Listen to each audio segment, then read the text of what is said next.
তেজপাতা ওইটাকে মতো ধুতে হবে ভালো করে পরিষ্কার করে।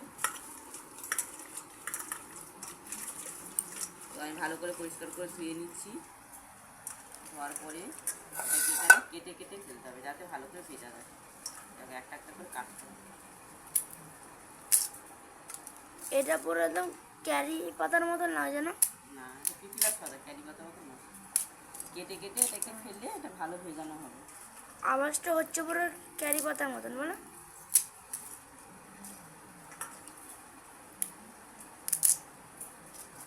ভিজিয়ে জল দিতে হবে।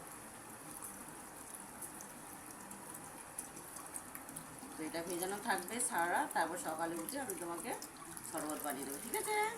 গুড নাইট সবাইকে। বের করতে হবে, যে কালারটা দেখেছিস তো পুরো লাল কালার হয়ে গেছে, তাই না? হ্যাঁ সত্যি। তো এবার তুই খেয়ে স্কুলে বেরোবি। টাটা।